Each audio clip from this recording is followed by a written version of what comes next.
हे अध्यापनाचं काम करत असताना अचानक सामाजिक आणि आता राजकीय क्षेत्रात पदार्पण तुम्ही करताय, निवडणुकीच्या मैदानात तुम्ही उतरताय. याच्यामागं काय कारण? जे राजकारण आहे ते घरातच आहे आमच्या.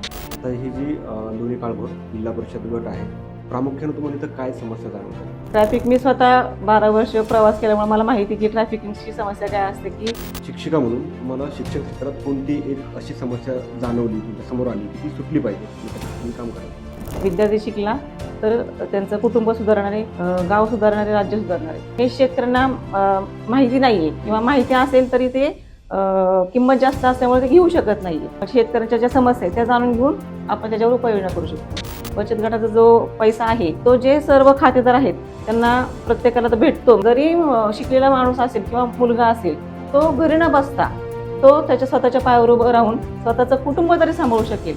तुमचं स्वतः शिक्षण हे जिल्हा परिषद झालं? जिल्हा परिषद शाळेतच आम्ही शिकलो. नंतर मग 12वी पर्यंत तिथं शिक्षण झालं आणि पुढचं शिक्षण हडसनमध्ये.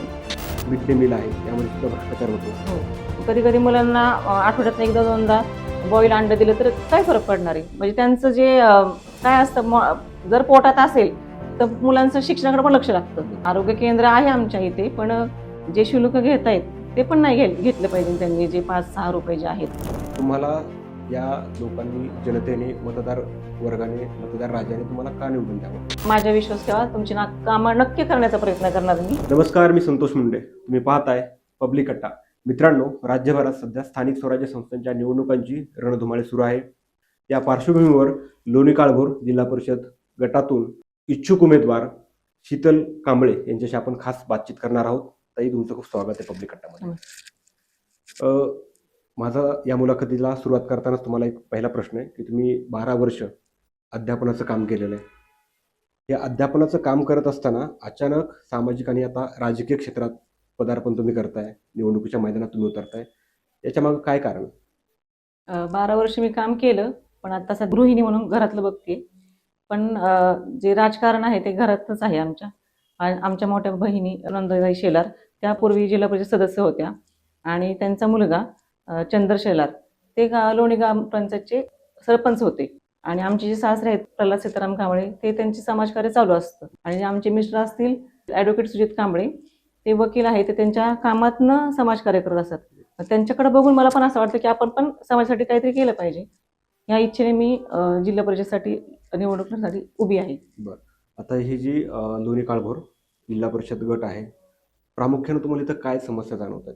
लोणी काळभोरमध्ये तसे बऱ्यापैकी विकास झालेला आहे, परंतु पाणी असेल, पाणी घराघरापर्यंत पोहोचवणे किंवा रस्ते असतील, ट्रॅफिकची समस्या आहे, शिक्षणाबाबतीत असतील, जी जिल्हा परिषदेची शाळा आहे त्याची जी इमारत आहे ती सुधारण्याचा प्रयत्न करणार. म्हणजे त्यांचा दर्जा गुणवत्ता सुधारण्याचा मी प्रयत्न करायचा इच्छुक आहे. आता असंही बोललं जाते की लोणी काळभोरमध्ये ट्रॅफिकचा पण इश्यू आहे, तर त्याबाबत तुमची काय भूमिका आहे? ट्रॅफिक मी स्वतः 12 वर्ष प्रवास केल्यामुळे मला माहिती की ट्रॅफिकची समस्या काय असते की सुटल्यानंतर समजा अर्धा तासाचा जो रोडचा प्रवास असेल तर 1 तास 2 तास जातात ह्या ट्रॅफिकमुळे. ती ट्रॅफिकची समस्या खूप मोठी आहे. त्या ट्रॅफिकची समस्या कमी करण्यासाठी काय उपाययोजना करता येतील हे मला म्हणजे ह्या जिल्हा परिषद सदस्य झाल्यानंतर त्याच्यानंतर मी उपाययोजना करण्याचा मी प्रयत्न नक्की करणार. बरोबर आहे. आता जसं तुम्ही सांगितलं की आरोग्याच्या पण समस्या आहेत, आरोग्याची शिक्षण तर आहे, तुम्ही स्वतः शिक्षिका होता, 12 वर्ष तुम्ही काम केलं. तर या 12 वर्ष काम करत असताना शिक्षिका म्हणून तुम्हाला शिक्षण क्षेत्रात कोणती एक अशी समस्या जाणवली, तुमच्या समोर आली की ती सुटली पाहिजे आणि त्यासाठी तुम्ही काम कराल? विद्यार्थी हा म्हणजे समाजाचा मेन घटक आहे. विद्यार्थी शिकला तर त्यांचं कुटुंब सुधारणारे, परत गाव सुधारणारे, राज्य सुधारणारे. पण विद्यार्थी समजा कमकुवत असेल तर का कमकुवत असणार? कारण की त्यांचे पालक दिवसभर कामाला जातात, बेरोजगार असल्यामुळं अशी बेरोजगार कामे करावी लागतात त्यांना. मग विद्यार्थ्यांकडे दुर्लक्ष होतं. समजा अभ्यास जरी दिला असेल तर पालक घरी गेल्यावर चेक नाही करणार की काय अभ्यास दिला बाबा, अशिक्षित असल्यामुळं किंवा वेळ नसल्यामुळं. मेन म्हणजे वेळ, मुलांना वेळ देऊ शकत नाहीयेत. मग त्यामुळे मुलं अभ्यास करत नाहीत, मग त्यांचा गुणवत्ता दर्जा आपोआप खाली येतो की आपल्याला कोणी बोलणारच नाहीयेत. आई वडील असतील, आई वडिलांना आपण घाबरतो अजून सुद्धा, पण आत्ताची मुलं घाबरत नाहीयेत. तो एक मेन मुद्दा आहे की समजा मी अभ्यास केला नाही तर माझी मम्मी मला काहीच करणार किंवा आई वडील मला काही करणार नाहीत, हे त्यांना माहिती आहे. मग त्यांचा जो गुणवत्ता दर्जा जो आहे तो हळूहळू खाली येत चाललेलं आहे. त्यांची गुणवत्ता सुधारण्यासाठी काय करता येईल, मग त्यांना समजा त्यांचे पालक असतील त्यांना रोजगार उपलब्ध करून देणे, वेगवेगळ्या कंपनीत कामं बघणे, किंवा स्वयंरोजगार असेल, लघु उद्योग असतील, त्यांच्या ज्या उपाययोजना जिल्हा परिषदेच्या असतील त्या त्यांच्यापर्यंत पोहोचवणे, किंवा शेतकरी असतील तर शेतकऱ्यांसाठी ठिबक सिंचन योजना असेल, बी बियाणे असतील, खते असतील, चांगल्या प्रकारची खते कुठली वापरायची, बी बियाणे कुठली वापरायची, ह्याचं मार्गदर्शन त्यांना करण्याचा प्रयत्न करेल, म्हणजे ज्या सुविधा आहे त्यामार्फत. बरोबर. आता बऱ्याचदा काय आहे की तुमच्या गटामध्ये ही समस्या असेल की ज्याला आपण ड्रॉप आउट रेट म्हणतो, की गरिबीमुळं, मुलं घरी राहतात ते आईवडिलांच्या गरिबीमुळं मुलांना ते सोबत शिक्षण कामावर घेऊन जातात. जातात. तर मग त्याच्यासाठी काही तुम्ही प्लॅन आहे तुमच्याकडे? मग त्यासाठी समजा गरजेचं असेल तर मुलांसाठी रात्रशाळा सुरू करणे, किंवा पालकांना शिक्षणाचं महत्त्व पटवून देणे, बरोबर. की मुलं शिकले तर तुम्ही तुमचा कुटुंब सुधारणार आहे आणि तुमचं परिवार सुधारणार आहे. मग तुम्ही मुलांच्या शिक्षणाकडे लक्ष द्या. तुम्ही आता जी मेहनत करताय हां. त्यांना करायला लागेल. त्यांना करायला लागेल. हे जे तुम्ही काम करताय तेच मुलं जाऊन पुढे करा. तुम्हाला वाटतं का मुलांनी हे पण करावं? नाही. तर मुलांनी चांगलं शिक्षण घेतलं तर चांगल्या कामाला लागतील. मग त्यासाठी तुम्ही मुलांना पहिले शिक्षणाकडे लक्ष द्या. तुमच्या लोणी काळभोर गटामध्ये आपण असं म्हणू की कोणती गाव आहेत तुम्हाला माहिती आहेत? हो, लोणी काळभोर गटामध्ये लोणी काळभोरी, कदमवाक वस्ती आणि वडकी हे आणि 3 गावांचा समावेश आहे. ठीक आहे. आता या गावामध्ये जर काही समस्या आहेत तर त्या कशा पद्धतीने सोडवा? तर मी लोणी काळभोरमध्ये राहत असल्यामुळं मला लोणी काळभोरची माहिती मी आता तुम्हाला सांगितलं समस्या, ते ट्रॅफिक असेल समजा, पाण्याची नाही एवढी, पण जे पाणी येतं ते पिण्यायोग्य आहे का ह्याची तपासणी करणं, किंवा फिल्टर पाणी देणं, वाकवस्तीचं असेल किंवा वडकी असेल. वडकी म्हणजे माझा संबंध नाही आला जास्त, पण तिथल्या समस्या जाणून घेण्याचा मी नक्की प्रयत्न करणार. ग्रामीण भागामध्ये शेतकऱ्यांना बऱ्याच समस्यांना सामोरं जावं लागतंय. तर तुम्हाला तुमच्या गटामध्ये कोणती महत्त्वाची समस्या सध्या शेतकऱ्यांसाठी आणि शेतकऱ्यांच्या समोर आहे असं तुम्हाला वाटतं? शेतकऱ्यासाठी वीज असेल, किंवा ठिबक सिंचन योजना असेल, किंवा जे बी बियाणे वापरतायत ते योग्य किंवा उच्च दर्जाचं वापरायचं. बरोबर. हे शेतकऱ्यांना माहिती नाहीये, किंवा माहिती असेल तरी ते किंमत जास्त असल्यामुळे ते घेऊ शकत नाहीये. मग ते त्यांच्या डुप्लिकेट डुप्लिकेट असतं, त्यामुळे ते जरी घेतलं तरी ते पीक व्यवस्थित येत नाहीये. मग त्याचं त्यांना समजा शिबिर भरवून किंवा त्यांना त्याचं ज्ञान देऊन काहीतरी उपाययोजना करून आपण करू शकतो, की शेतकऱ्यांना काय काय शेतकऱ्यांच्या ज्या समस्या आहेत त्या जाणून घेऊन आपण त्याच्यावर उपाययोजना करू शकतो. आता तुम्ही स्वतः एक महिला उमेदवार असणार आहेत आणि महिला सक्षमीकरण हे सुद्धा खूप गरजेचं आहे. बऱ्याचदा आता तुमच्या गटामध्ये जी काही गावं आहेत तिथं सेल्फ हेल्प ग्रुप्स असतील, ज्याला आपण महिला बचत गट म्हणतो, तर त्या माध्यमातून तुम्ही त्यांना कसं पुढे आणण्याचं काम कराल?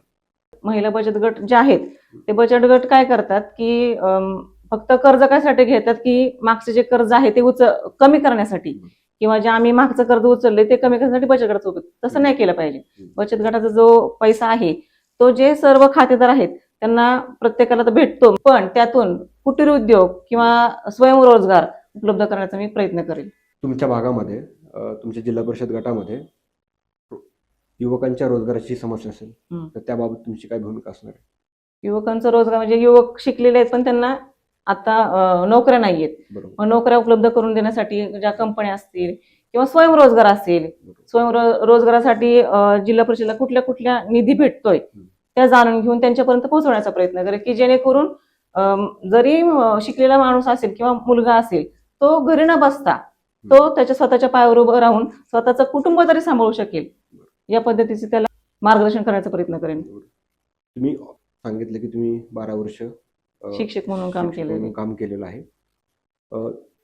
याच्याशी संबंधित एक मला समस्या नेहमीच जाणवत आलेली आहे की जिल्हा परिषद शाळा आणि जिल्हा परिषद शाळांमध्ये मिड डे मील मध्यंतरला जे जेवण मिळतं ते तेवढं दर्जेदार नसतं. त्याबाबत तुमची काय भूमिका आहे?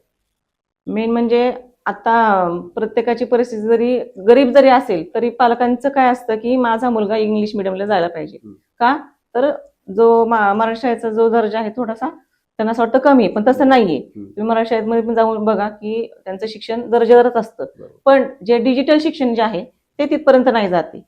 मग ते पोहोचवण्याचा मी प्रयत्न करेल, की काय करता येईल त्यासाठी मुलांना किंवा शिक्षकांना त्याचे वेळोवेळी त्याचं मार्गदर्शन करून की मुलांना कशा पद्धतीने डिजिटल शिक्षण देता येईल याचं मी त्यांना मार्गदर्शन करेल, किंवा जो आहार आहे, उच्च दर्जाचा आहार आहे, तो तिथपर्यंत नाही जाते. मग त्याचा दर्जा सुधारण्यासाठी फक्त भातच न देता पौष्टिक आहार देण्याचा मी प्रयत्न करेल. तुमचं स्वतः शिक्षण हे जिल्हा परिषद झाले? हो हो. कुठं? थेऊरमध्ये. थेऊरमध्ये. जिल्हा परिषद शाळेतच आम्ही शिकलो. नंतर मग 12वी पर्यंत तिथं शिक्षण झालं आणि मग पुढचं शिक्षण हडसरमध्ये झालं. अधूनमधून आपल्याला बातम्यांमध्ये बऱ्याचदा असं पाहायला मिळतं की हे जे काही मिड डे मील आहे यामध्ये सुद्धा भ्रष्टाचार होतो. हो. तर ते तर आहेच, परंतु उद्या जर तुम्हाला जनतेने संधी दिली, तुम्ही लोणी काळभोर जिल्हा परिषद गटातून निवडून आलात, तर त्यावेळेस तुमच्यापुढे वेगळे चॅलेंज असणार आहेत, आव्हानं असणार आहेत. मे बी विकास कामांचे असतील, विकास कामांमध्ये होणाऱ्या भ्रष्टाचाराचे असतील. त्याच्यावर तुमची काय उपाययोजना आहे? तुम्ही ते कसं कमी करण्याचा प्रयत्न कराल? जे जेवण येतं दुपारचं मुलांना ते दर्जेदार करण्यासाठी समजा तांदूळ असेल, डाळ असेल, फक्त डाळ खिचडी कधी दिली जाते, कधी मटकी भात वगैरे असे भाताचे प्रकार दिले जातात. मग कधी कधी मुलांना आठवड्यातनं एकदा दोनदा बॉईल अंड दिलं तर काय फरक पडणार आहे? म्हणजे त्यांचं जे काय असतं, जर पोटात असेल तर मुलांचं शिक्षणाकडे पण लक्ष लागतं. कधी कधी मुलं डबा वगैरे आणत नाही, मग ह्या जेवणावर ते अवलंबून असतात. मग थोडं चांगल्या दर्जाचं जर समजा त्यांना आपण आहार दिला तर ते होऊ शकतं. आणि जिल्हा परिषद जे उद्या जी कामं असतील विकासाची, त्यामध्ये जर तुम्हाला भ्रष्टाचार रोखायचा असेल तर त्या बाबतीत काही तुमची भूमिका? त्या बाबतीत मी असं करेल की ज्या क्षेत्रातला माणूस आहे तो व्यवस्थित आहे का किंवा तो भ्रष्टाचार करणार नाही ना, ह्याची पडताळणी मी करण्याचा प्रयत्न करेल की तो भ्रष्टाचार न करता किंवा पारदर्शक दाखवून मुलांपर्यंत किंवा कुठल्या कामापर्यंत स्वतः व्यवस्थित असणार. बऱ्याचदा असं होतं की एकदा उमेदवार निवडून आला, लोकांनी निवडून दिलं, कदाचित यामुळे सुद्धा आता मी जे तुम्हाला सांगतो त्यामुळे सुद्धा सामान्य जनता ही राजकारणाकडे तितकारा लक्ष देत नाही. म्हणजे फक्त ते गरजेपुरते येतात, नंतर येत नाही असं समजतात. तर तुम्ही एकदा निवडून आलात तर जो कोणी उमेदवार आहे, म्हणजे मी तुमचंच म्हणून नाही सांगत, जो कोणी उमेदवार असेल तो निवडून आल्यानंतर जनतेसोबत त्याचा तेवढा संपर्क राहत नाही. मग तुम्ही तो जनतेसोबत कसा टिकून ठेवा? जनतेसोबत टिकून ठेवण्यासाठी पहिले जनतेपर्यंत जायला पाहिजे, जनतेच्या समस्या समजून घ्यायला पाहिजे. असं नाही की निवडून आले म्हणजे माझं काम झालं नाही. तर जनतेसाठी आपण निवडून आले तर जनतेसाठी काम केलंच पाहिजे, जनतेपर्यंत पोहोचलंच पाहिजे. त्यासाठी वेगवेगळ्या सभा घेणं म्हणा, किंवा महिलांचे जे प्रश्न असतील, शाळेचे प्रश्न असतील तर शाळेत जाणं म्हणा, किंवा महिलांचे प्रश्न असतील महिलांपर्यंत जाणं म्हणा, किंवा आरोग्याबाबतीत असतील तर दवाखान्यात तुम्ही जे सरकारी दवाखाने आहेत तिथे जाऊन तुम्ही स्वतःच चौकशी केली पाहिजे की कुठल्या पद्धतीचं काम चालू आहे, किंवा जो दर्जा आहे तो व्यवस्थित दर्जाचा आहे का. शाळेत जरी असेल तर शाळेचं शिक्षण कशा पद्धतीचं आहे, शिक्षक कसे आहेत, किंवा त्यांचं जे शिकवण्याची पद्धत जी असेल ती कशी आहे, किंवा आता मी सांगितलं की डिजिटल शिक्षण मुलांपर्यंत पोहोचलं पाहिजे, ते शिक्षण कसे देता येईल याची मी नक्कीच चौकशी करणार आणि तिथपर्यंत पोहोचण्याचा प्रयत्न करणार. आरोग्याच्या बाबतीत जर बोलायचं झालं तर तुमच्या गटामध्ये जे आरोग्य केंद्र आहेत त्यामध्ये काय सुधारणा तुम्ही करून आणाल? आरोग्य केंद्र आहे आमच्या इथे, पण जे शुल्क घेत आहेत ते पण नाही घेतलं पाहिजे त्यांनी, जे 5-6 रुपये जे आहेत. किंवा गर्भवती महिला असतील त्यांना जो आहार येतो तो गर्भवती महिलांना तिथं जाऊन घ्यायला लागतो, आणि त्यात म्हणजे नाही जाऊ शकत समजा तर ते घरपोच कसं मिळेल ते बघता येईल. आणि तो त्याचा दर्जा, जे अन्न भेटतं त्याचा दर्जा कशा पद्धतीचा आहे ते पण बघितलं जाईल की निकृष्ट दर्जा नाही ना.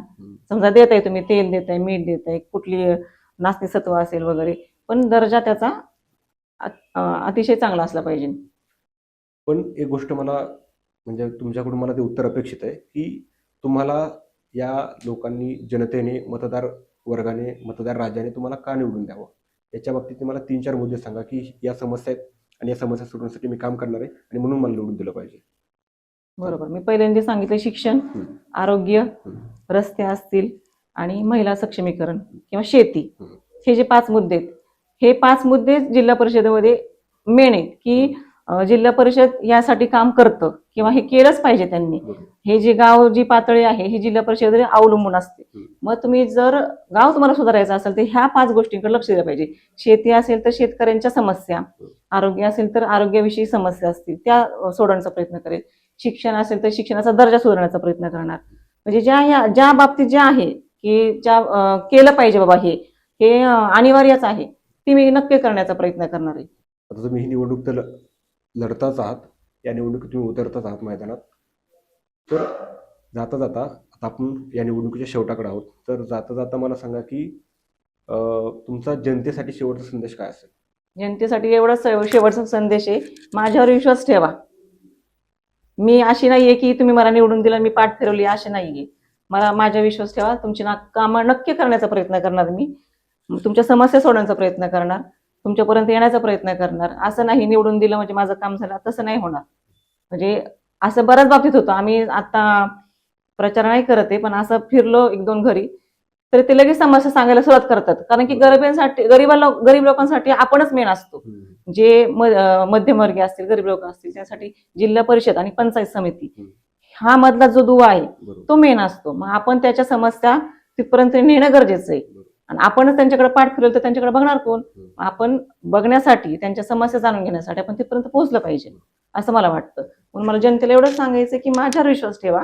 आणि विश्वास ठेवला म्हणजेच पुढच्या गोष्टी आल्या. विश्वास ठेवला म्हणजे मला मत देणार, पुढच्या गोष्टी आल्या. मग त्याच्यावर ती एवढंच म्हणायचं की विश्वास ठेवून मी काम करणारच, हे तुम्ही ग्राह्य धरा. तर मित्रांनो, या होत्या शीतल कांबळे, लोणी काळभोर जिल्हा परिषद गटातून इच्छुक उमेदवार. भेटूया पुढच्याच अशा एका नव्या एपिसोडमध्ये. तोपर्यंत धन्यवाद. धन्यवाद.